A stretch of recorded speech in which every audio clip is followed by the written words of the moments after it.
Augsburg, 7:30 Uhr. Minus 2 Grad. Anton Bonhauser will Weißstörche suchen, die nicht in den warmen Süden geflogen sind. Also ich hoffe, dass ich möglichst alle Winterstörche antreffe, die ich schon weiß. Und 2, 3 Plätze haben wir noch, wo ich nicht sicher bin, ob sie tatsächlich da sind. Und da bin ich gespannt, ob wir die finden. Seit 1980 beobachtet er regelmäßig Störche. Das Gebiet zwischen Augsburg und Mindelheim ist eine ihrer Hochburgen in Bayern. Etwa 155 Paare brüten in Schwaben. Immer mehr von ihnen ziehen nicht mehr in den Süden. Wie es ihnen geht, das will der Storchenschütze herausfinden. Erste Station Gessertshausen. Seit 2 Jahren bleiben diese Störche hier. So früh am Morgen sollten sie noch auf ihrem Horst sitzen. Die sind weg, sind schon ins Nahrungsgebiet geflogen. Da müssen wir jetzt schauen, ob wir sie finden. Zuvor will er noch einen Horst im Nachbarort Diedorf kontrollieren. Diese Vögel bleiben schon seit vielen Jahren im Winter hier.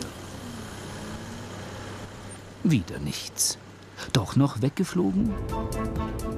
Jetzt hat er nur noch wenig Hoffnung, Störche am Horst anzutreffen, denn tagsüber sind sie auf Nahrungssuche.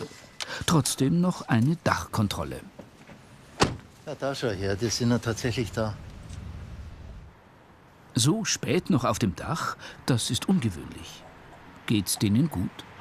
Wahrscheinlich waren die in der Früh schon unterwegs und sind jetzt satt. Das kann schon passieren. Aber es ist eine Ausnahme und ein Glücksfall.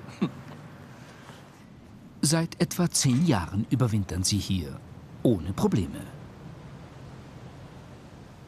Zeit, Ort und Anzahl hält er für seine Bestandsaufnahme fest. Im Winter entfernen sich Störche meist nur 1 bis 2 Kilometer vom Horst. Anfang Dezember war hier noch ein Storchenpaar. Also ich sehe jetzt keine. Für einen Storch ist das schon eine kritische Zeit. Und dann müssen sie wissen, wo gehe ich hin, damit ich nur genügend Nahrung finde. Und das ist schon erstaunlich. Wir haben die letzten 20 Jahre kaum Winterverluste, wo man tatsächlich welche gefunden hat, die aus Nahrungsmangel eingegangen sind. Viele Tierspuren, aber keine Störche. Er vermutet, dass dieses Paar Richtung Bodensee weitergezogen ist, wo es wärmer ist. Bis in den Süden fliegen Störche jetzt im Winter nicht mehr. Zu anstrengend, es fehlt die Thermik. Jetzt geht es zum Nahrungsgebiet des Diedorfer Paares. Hier hofft er endlich Störche zu finden. Die Störche. Also so wie ich es eigentlich gehofft hatte, endlich einmal einen Krieg.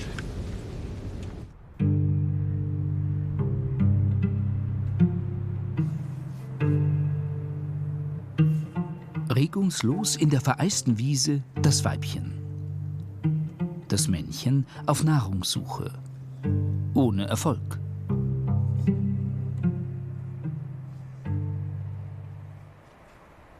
Auch das Weibchen sucht jetzt.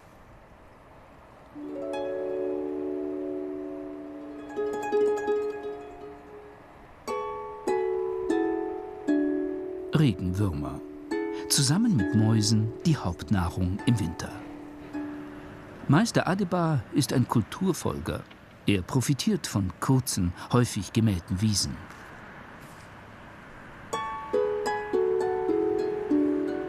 Auch das Männchen ist jetzt fündig geworden.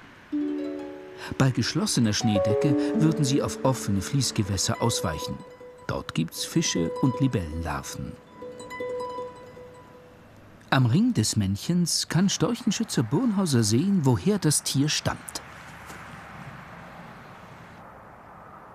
Also das ist das Paar von Diedorf, das auf der Kirche nistet.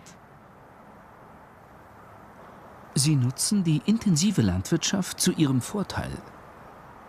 Was man hier auch sehr deutlich merkt, sie gehen nicht in die Talmitte, wo es am nässersten ist, sondern mehr am Talrand, wo die mineralischen Futterwiesen sind. Da sind dickere und größere und mehr Regenwürmer. Ja. Schlau. Ja, die wissen schon, wo sie hin müssen.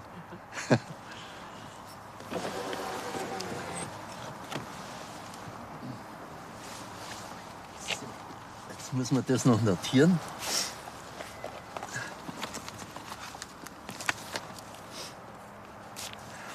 Die Daten liefern wichtige Anhaltspunkte, wie sie bei uns im Winter zurechtkommen. In der kalten Jahreszeit fliegen sie wenig. Sie müssen Energie sparen. Manchmal macht er sich schon Sorgen.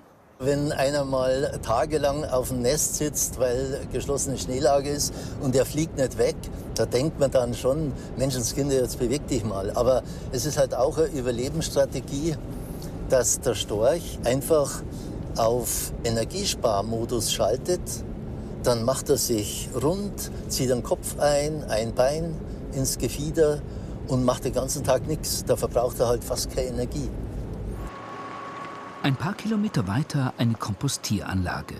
Hier gibt's auch Futter, wenn es mal kritisch wird. Verabredung mit dem örtlichen Storchenhorstbetreuer. Im Moment ist noch zu wenig Schnee, aber wenn er kommt, dann sind immer gleich mehrere Störche hier. Die kommen täglich, sind die da. Die finden hier also Nahrung genügend in reichlicher Menge. Brot, Fleischabfälle, Wurstabfälle, alles mögliche, Obst, natürlich Äpfel. Ja, man kann sagen, quer durch die Küche. An solche Plätze gewöhnen sie sich schnell, denn hier haben sie in Notzeiten ein sicheres Auskommen. Die Experten sind weniger begeistert. Was die da alles in Kauf nehmen müssen, die steigen in unwirklichem Gelände rum, oft haben wir Beinverletzungen von Störchen, dann nehmen sie Plastikteile mit auf, Metallteile oder Glassplitter, solche Dinge. Und das ist völlig verkehrt. Wir müssen dafür sorgen, dass der Storch wieder in der natürlichen Umwelt klarkommt und dass das Ausnahmen bleiben. Auch Füttern ist verboten. Das treibt die Tiere in die Abhängigkeit. Weil der weite, gefährliche Flug ins afrikanische Winterquartier zunehmend ausfällt, vermehrt sich Meister Adebar und nimmt immer mehr Plätze in Beschlag. Auch solche, wo er nicht brüten sollte.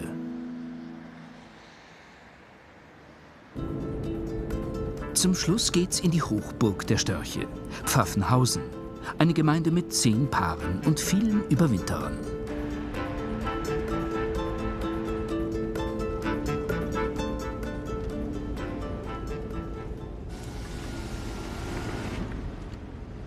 Stück, der ganze Pfaffenhauser Pulk, schon erstaunlich.